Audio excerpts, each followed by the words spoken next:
Breaking news आ रही है Saudi अरब से और इंतहाई बुरी खबर है कि सऊदी अरब का तकरीबन आधा तेल ख़त्म होने वाला है। सऊदी अरब के सबसे बड़े प्लांट पे हमला हुआ है, बल्कि ये सऊदी अरब नहीं, दुनिया का सबसे बड़ा प्लांट है जिसको बकीक प्लांट कहा जाता है। अरेबिक में इसे अबकेक कहा जाता है, जबकि इंग्लिश में इसे बकीक कहा जाता है।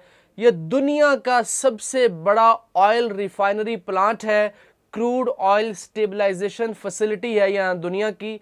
और अगर ये बंद हो गया तो पूरी दुनिया के अंदर ऑयल की शॉर्टेज हो जाएगी। मैं दोबारा रिपीट कर रहा हूँ, आप इंटरनेट पे सर्च करके जाके देख सकते हैं। दुनिया का सबसे बड़ा प्लांट है जो सऊदी अरब के अंदर है, और इस पे हमला ईरान नहीं कर रहा है। इस पे मैं आपको अहम खबर ये दे रहा हूँ, एक ऐसा मुल्क जो कि अज़ली दुश्मन है, एक ऐसा मुल्क जो अबदी दुश्मन है मुसलमानों का, आपको पता इसराइल है। इसराइल इस पे हमले कर रहा है और इसका इल्ज़ाम वो ईरान पे लगवाना चाह रहा है, लेकिन इस दफ़ा सऊदिया को पता चल गया है कि जनाब ये इस दफ़ा इसराइल इसके अंदर मुलव्विस है। और दुनिया में अब ऑयल की कीमतें क्या होंगी, आपको पता है स्ट्रेट ऑफ हॉर्मुज़ बंद है। दुनिया की 20% ऑयल की पैसेज यहाँ से होती है, गुज़र यहाँ से होता है दुनिया के 20% ऑयल का, और वो मुकम्मल तौर पे बंद है। उसके बाद अब ये जो बकीक प्लांट है, मैं आपको इसकी थोड़ी सी ज़रा पढ़ के बता देता हूँ। These attacks target the world's largest crude oil stabilization facility, impacting global energy markets। और फिर न सिर्फ ये कि पूरी दुनिया में ऑयल की प्राइसेस इस पे बढ़ जाएंगी, शॉर्टेज हो जाएगी, बल्कि आने वाले चंद अरसे में जो बड़ी ऑयल कंपनीज़ हैं, Saudi Aramco operates the Abqaiq plant in Saudi Arabia eastern province. अच्छा, बड़ी बड़ी जो ऑयल कंपनीज़ हैं वो भी बड़ा नुकसान का शिकार होंगी और बड़ा शदीद किस्म का उनको भी नुकसान होने वाला है। अब इसराइल ये हमला क्यों कर रहा है? सबसे पहले इसराइल ये चाहता है कि मिडल ईस्ट में मुसलमानों की जो अजारादारी है वो ख़त्म हो।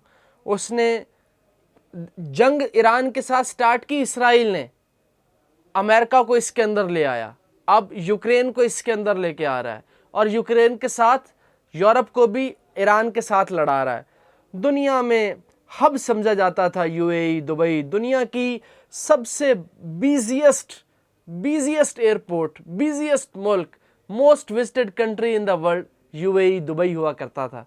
अब वीरान पड़ा है, इसराइल इसमें कामयाब हो गया।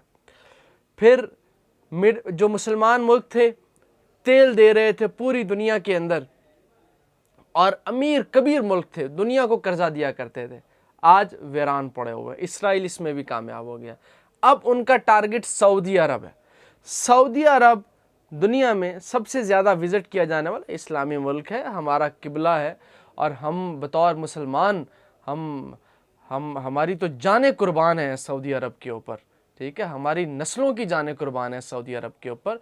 तो पूरी दुनिया से मुसलमान वहाँ पे आते हैं और उम्रा अदा करते हैं, हज अदा करते हैं और ज़ियारतें करते हैं, ठीक है। एक इस चीज़ को तो उसका टारगेट था कि नुकसान पहुँचाए इसराइल का, उसको नहीं पहुँचा सका है, तो जनाब उसने दूसरी बड़ी पावर उनकी ऑयल है सऊदी अरब की, तो उसको जनाब ये हमला पहुँचाया जा रहा है और इंतहाई तशवीशनाक खबरें सामने आ रही हैं।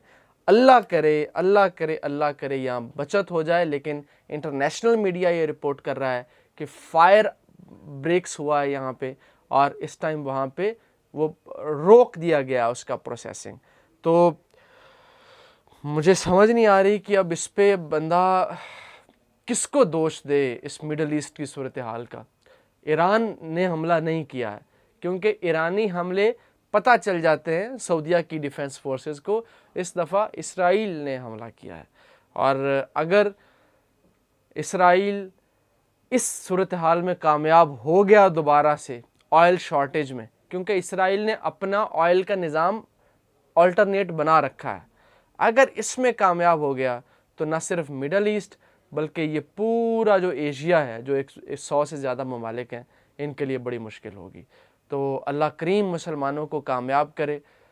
جس بھی محاذ پہ وہ جنگیں لڑ رہے ہیں، وہ چاہے غزہ کے اندر ہیں، چاہے ایران کے اندر ہیں، یا چاہے پاکستان کے اندر ہیں، اللہ تمام مسلمانوں کو کامیابی عطا کرے، تمام مسلمانوں کو اپنے حفظ و ایمان میں رکھے۔ ویڈیو کو لائک نہیں کیا تو لازمی لائک کر لیجئے، چینل پہ نئے ہیں تو سبسکرائب کر لیجئے۔ اللہ نگہبان۔